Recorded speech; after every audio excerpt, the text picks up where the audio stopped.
Hello, everybody, and welcome to another Ask the Experts. I'm Diane Southard from Your DNA Guide, and my guest today is my very good friend, Nathan Dylan Goodwin. Welcome, Nathan, to the show. Thank you very much. I've never been called an expert before, so that's really why I'm here. I'm just going to do that, and I'll leave in a moment.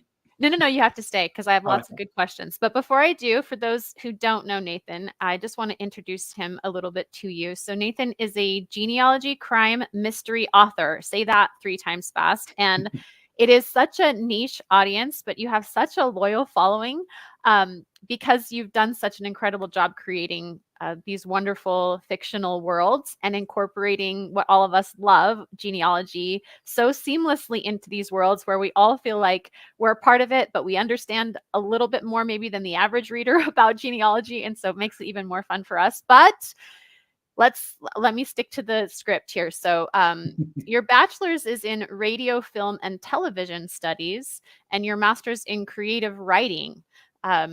So you're a member of several societies, including the Society of Authors. You've written local history books about Hastings, as well as your forensic genealogy series, the McDougall Investigate series, and a Venator Cold Case series. So I feel like there's no better person to talk to about genealogy and crime and fiction. And I don't think there's anybody else who can be considered an expert on those things. So welcome. Because it's so niche, you mean? It is so niche. It's literally just me. It really is just you. So Yeah, welcome expert, so there to we the are. show. There we are. Thank you. Okay, so of course our first question then is, how did you get here? Of all the things that you studied in school and all, how did you end up in this particular niche? Yeah, it's a very strange place to be in when I reflect. It wasn't what I planned at school. And mind you, at school, I didn't really know what I wanted to do. It really did start with genealogy. So I started when I was about 12 on my grandmother's maiden name, Dengate. And obviously at 12, I didn't really know what I was doing. And just copied out lots of trees with my name as the big important thing on there. And then as time went on, I kind of explored more of my lines. And then when I had my own money and ability to travel and things, I widened that kind of searching out. But I've kind of always focused on the Dengate side. I run the Dengate DNA study group. I registered it with the Guild of One Name Studies.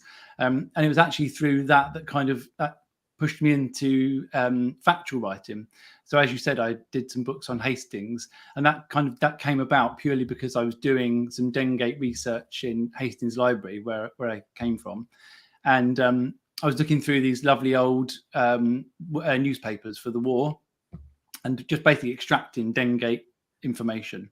And I just thought, wow, this is a really interesting time period for that town. And so basically I started to write a factual book and loved that. That came out in 2005, I think. And then I did another follow-up, a couple more local history books. And it really kind of gave me the bug, if you like, for writing. And I wanted to try my hand at fiction. So as you said, I did a master's degree in creative writing.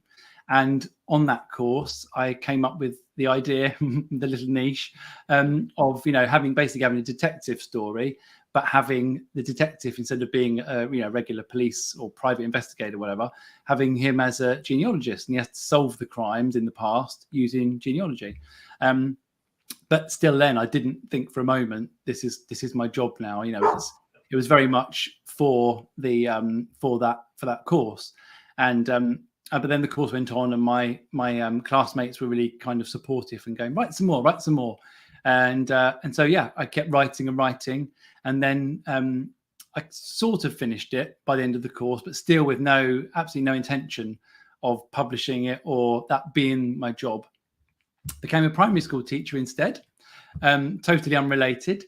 And then kind of various things were kind of encouraging me to dig that story back out again and edit it and finish it. And I did. And that became the first book in the Morton series, Hiding the Past. And that came out in 2013. And then it was, the genealogy community was, really welcoming of it and supportive. And so it went from there, and here I am. So how long between 2013 when you published your book and you stopping your teaching career? Yeah, so I went part-time the following year and dropped 2 teaching days to concentrate on writing. And then the following year, 2015, I thought, right, I'm just going to do it. I'm going to take the jump. Because at that point, it was a bit of a risk to go full-time as a writer. But I thought I can always go back to teaching. It's not one of those jobs where if you leave, you can never return to it. So I took the leap and haven't looked back. Awesome. Yeah, that's a big scary moment. Yeah. It was. But obviously, I'm very glad I took that big scary moment. Yeah. We are. Thank you. Okay, now this is a hard question. Because like choosing your favorite child, but you have so many books now. You've become, I think it's okay to say, a prolific writer. So is there one that you love the most? Or what if readers are new to you? What if somebody watching today is totally new to you? Where should they start? So I think if you're new to me, then I would start at the beginning of the 2 series. So either if you're into genetic genealogy, start with the Chester Creek murders. And if you're into a British detective person using a mixture of traditional genealogy and DNA, then start with Hiding the Past, which is the start of the series. You can jump in, but Morton is adopted, and so that his backstory kind of goes through the whole series. As to which is my favorite, it is a hard question, and they've all got bits where I think, oh, I love that one because of that, and if I have to review them for any reason, I think, oh, I do like this story. This is a good one. But I think my favorite at the moment is the Sterling Affair. So that's what book is that? What number? Morton 10, I think. 9, no 8, somewhere in the Morton series. I think it's 8. And that's my favorite because it was the most complicated to write. And so it was a real challenge for me. It's also the longest. So they average at about 100,000 words, and that one's 140,000. So It was really much longer, and it involves DNA and hidden identities, and it was really hard. And so when I got to the end, I was like, yes, thank goodness. And that's now my favorite because of that. Isn't that the life lesson? Things that are the hardest to accomplish often provide the greatest rewards. Love that. Okay, so you do a lot of different things now. You're a writer, a genealogist, an educator. You speak, you lecture. So how do you find, I guess all of us are asking the question in our lives, how do we find the balance? And how do you find that maybe switching these hats like helps complement or helps you in these other areas? Yeah, I mean, they do obviously complement each other. So, like educator, obviously I've got the teaching background, but I also love that fact. I love when I'm doing my own personal genealogy, or if I'm doing research for the books, I think I want to share this. I want to be able to share this story or this resource or record or whatever. So that kind of comes quite naturally to me, though, that blend between the 3 of them. And yeah, I totally love, obviously, writing. I totally love genealogy, and I love the education side. So it is a nice balance, and they do very much overlap each other. But they also there is a bit of conflict there, because if I'm doing my research for the book, for example, I'll be sitting and I'll be using resources, and I'll be going to websites and things, and I'll be then drawn into it for my own personal, I think, just a bit of my own research while I'm here. What are my family showing up in this record set or whatever? And then I think, no, stop, this isn't, put that to one side. And so there's a huge overlap there, and sometimes it can be a bit woods for the trees. Like, what am I doing now? Is this for me? Is this, and I've helped a few people find birth parents, and so again, there's this overlap of, oh, that's really interesting, or that would help with them, and that would make a good story. And so yeah, it's great, but sometimes it gets a bit blurred. Yeah, I agree. Well, just a quick comment from Sylvia. She says, keep on writing. I love all your books, and I've read all of them. So thank you very much, thanks, Sylvia. Sylvia, for commenting on that. All right, so tell us a little bit about the process. What's your favorite part of this process? Is it the research, the characters, the actual writing? What is it that kind of motivates you and keeps you going? What's the carrot? So I really love most of the process. I'll tell you the bit I don't love in a moment. But yeah, so when I initially come up with an idea and I think, yeah, that's going to be the next book, that's what I'm going to work on.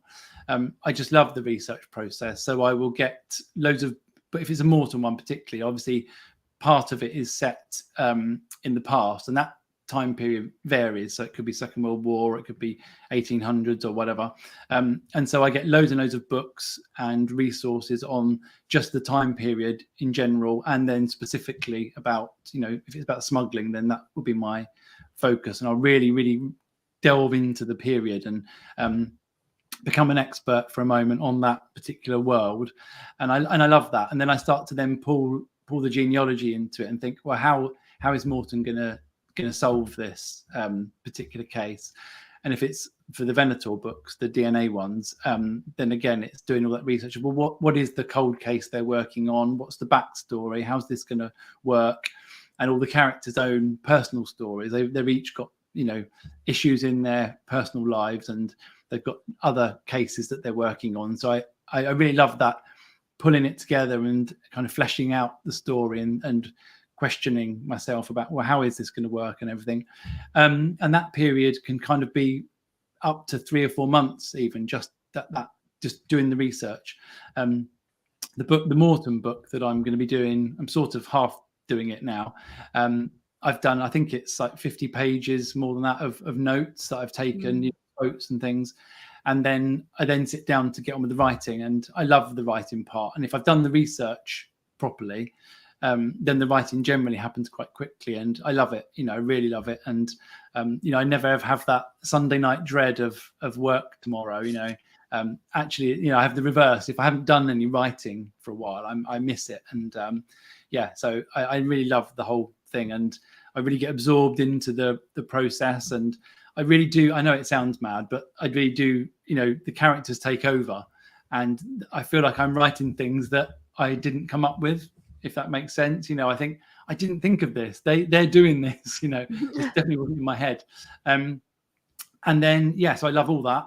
But then when it gets to the end of a book, I just want to send it off and it be out published. I want it out there, but I don't really want to have to read it again. But actually, the editing part, I find that the most, the least interesting, the least fun, because it's like, read it, then read it again, then read it again, then send it to editors and early readers, and then it comes back and I read it and I read it and I read it, and then by the end of it, I'm sick of it.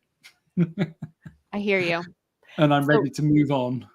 If any of you have not had the pleasure of yet reading one of Nathan's books, you'll realize that his zone of genius as an author, in my opinion, is this ability to tell multiple stories simultaneously in such a seamlessly coherent way, because all of his books are so multidimensional. Like he isn't just telling the one story of the smuggler, for example. Like that's what's going on.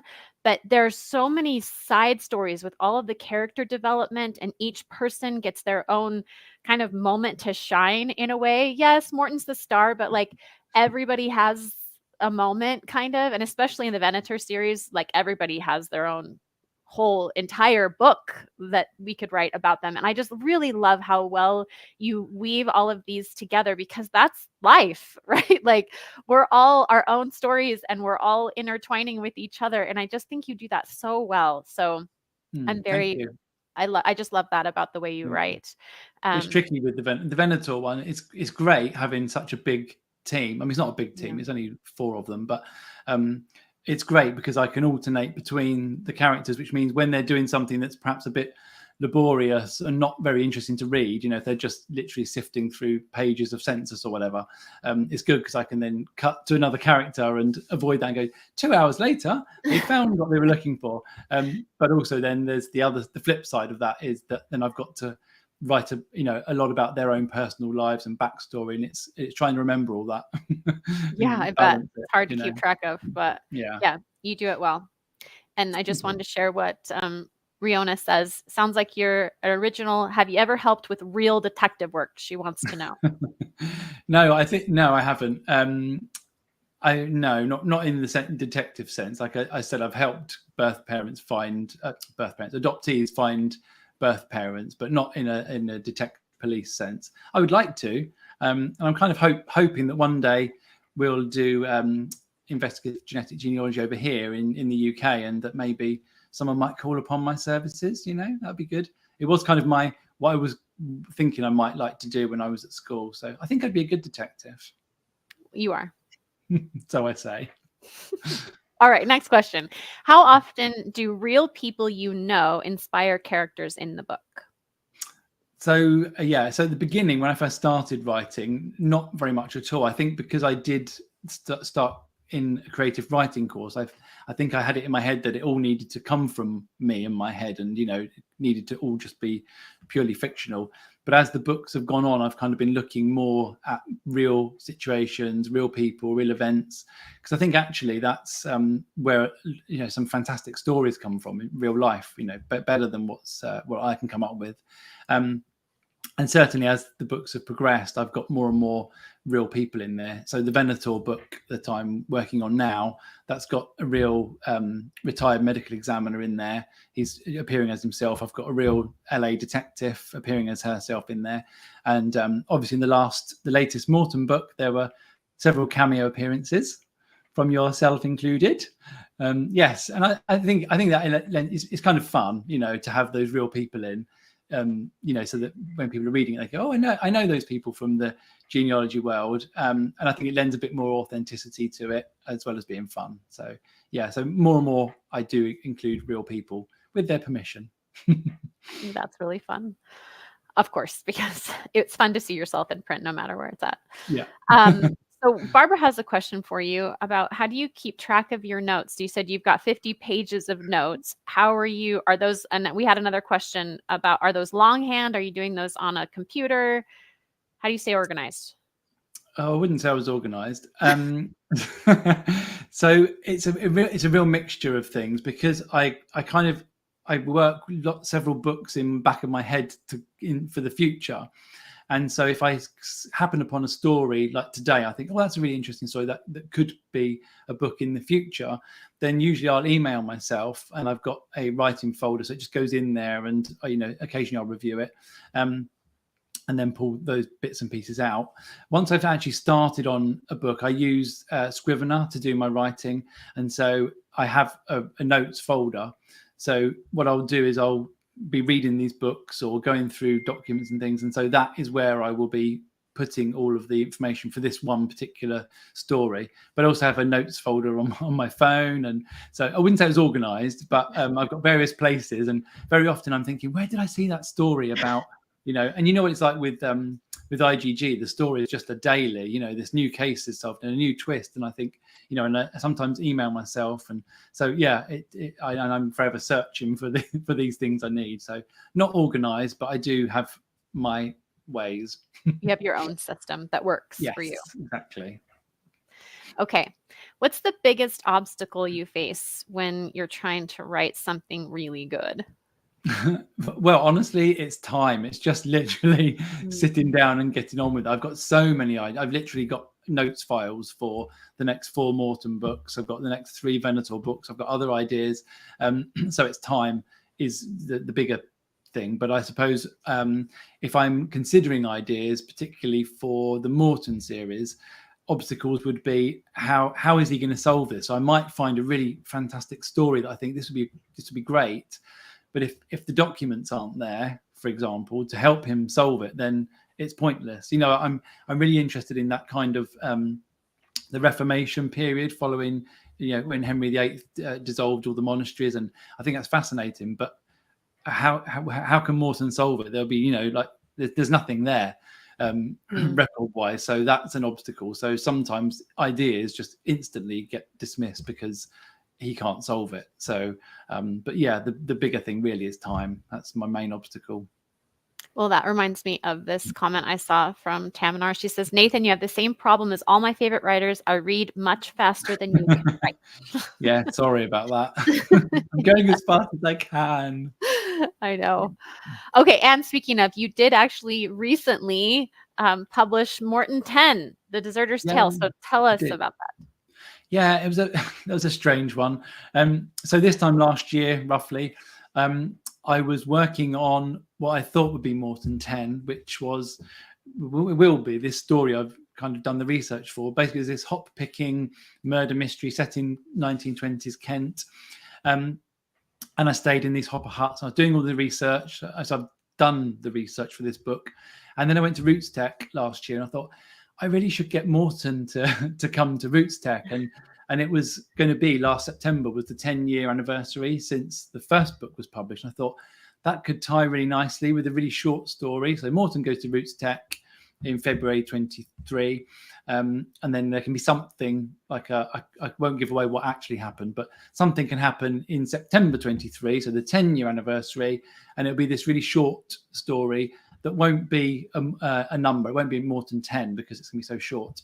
And so I started to think about that whilst I was out in the US last year.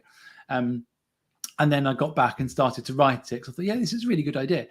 And this short story that I was thinking, 10,000 words, I suppose, it just got longer and longer and longer and longer. And I was like, this isn't a short story. This is literally like, I think it ended up 60,000 words. So slightly shorter than the average, but, not short story at all. And so I had to then rush it through kind of to get it finished. But that came out, last September for the 10-year anniversary. And so there's a few surprises in there. But Morton, he goes to Salt Lake City and he delivers some talks. He meets you, and he also meets Maddie from the Venator series. So there's a bit of a crossover there. And all the while he's doing some research into his wife's great grandfather. And that story was kind of very loosely based on someone in my family tree who was a bigamist.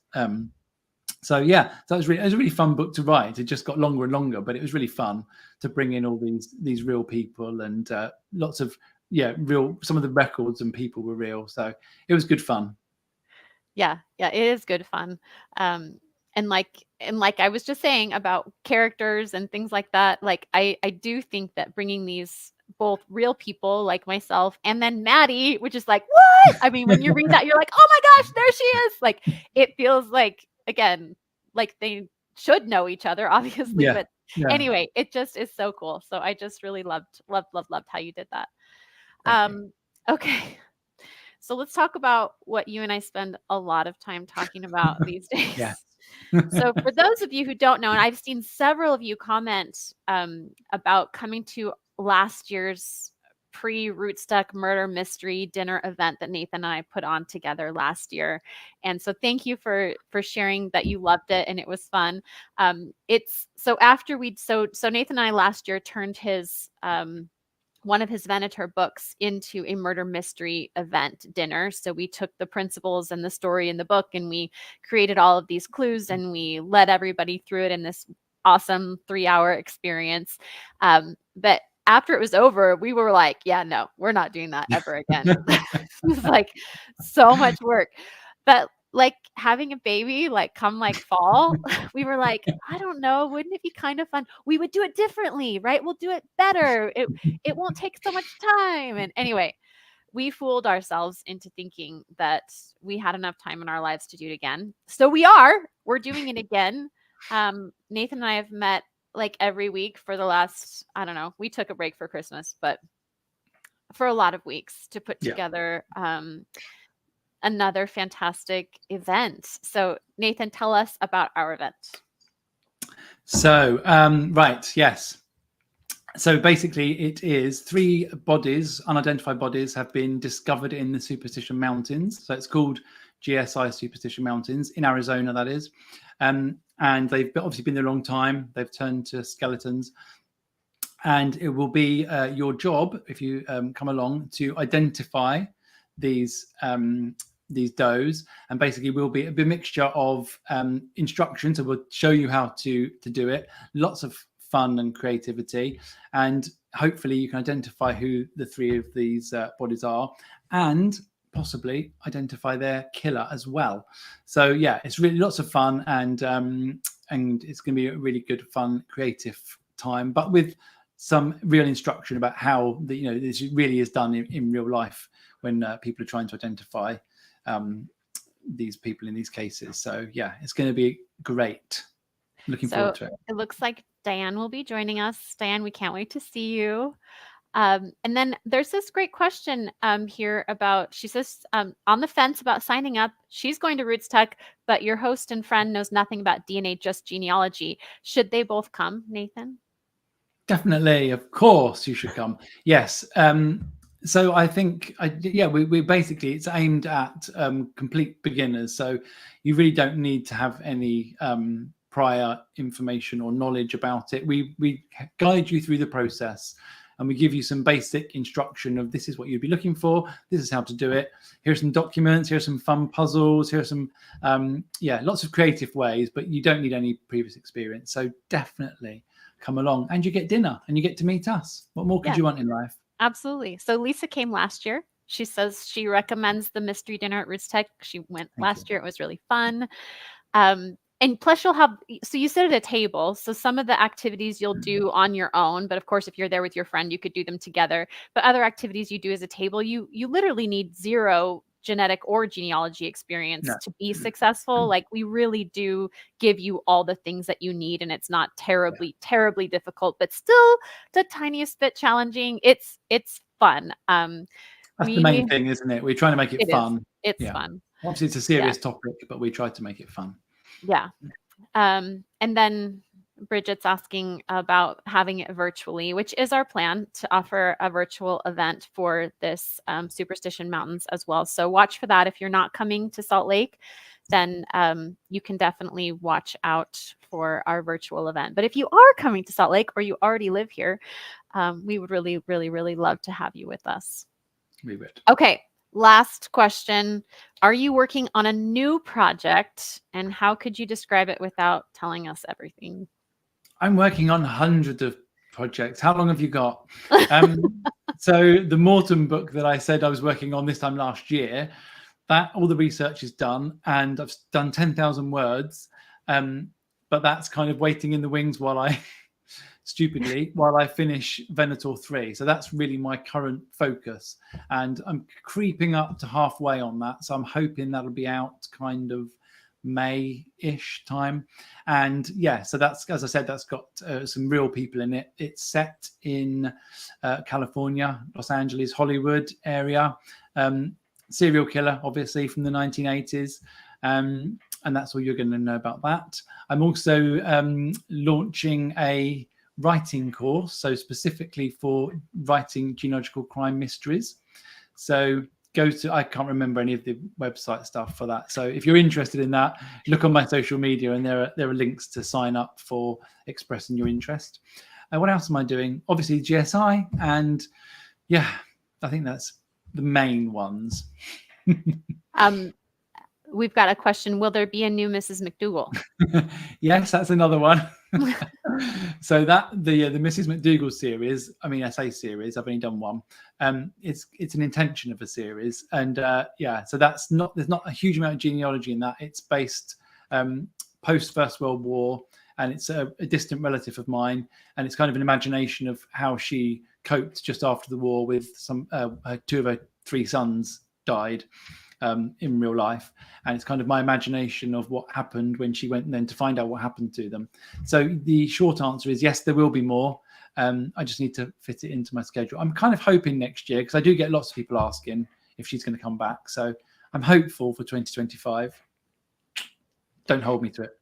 So right now it sounds like you're kind of in the middle of these two books, this Venator 3 and this Morton 11, apparently going to be 11. Like, is that your kind of MO? Do you like switching back and forth between two, or is it just kind of the way it happened this time? I do like it, actually, because I totally love it when I go back to them, and I haven't been with them for a while, so it's quite nice to have a break. So as much as I love Maddie and the team, it'd be nice to then put that to one side and go back to Morton. But like I say, I do want to go back to Mrs. McDougall, and I've got other ideas too. So, but generally it will be kind of alternating between the two. Because as soon as I start on one of them, then people start saying, "But when's the next Venator coming out?" And I just finish Morton first, and then I just can't, like that person said, I can't write them fast enough, really. Yeah. Yes. Well, we all agree with that. Well, thank you, Nathan, for joining me today. And Thank you. we'll put those links, if you get them to us, we'll put those links below this video so that Okay. you can express interest in your writing course, and of course, links to your website to grab all of your books. So all that will be under this video in the notes down here. So make sure you look there, especially if you're watching this after we have been live, as well as information about how to join us in Salt Lake for our murder mystery event. If you could see my office right now, it is like packed full of boxes, and there's more in the basement, and I'm collecting garbage, FYI. So it's going to be fun. Okay. If I'm collecting bags of garbage, it's going to be fun. So, Well, we hope that we'll see you either virtually at some point or in person at RootsTech. So Nathan will have a booth in RootsTech. We'll have a booth at RootsTech also. So if you're going to be there in person, we would love, love, love for you to stop by and say hello. We're very, very happy to have you as our expert for today. Nathan, thanks for sharing your stories with us and your imagination and inspiring us to do better and more fun things with our genealogy. You're welcome. Thank you for calling me an expert. Anytime. All right. Take care. Bye-bye. Bye.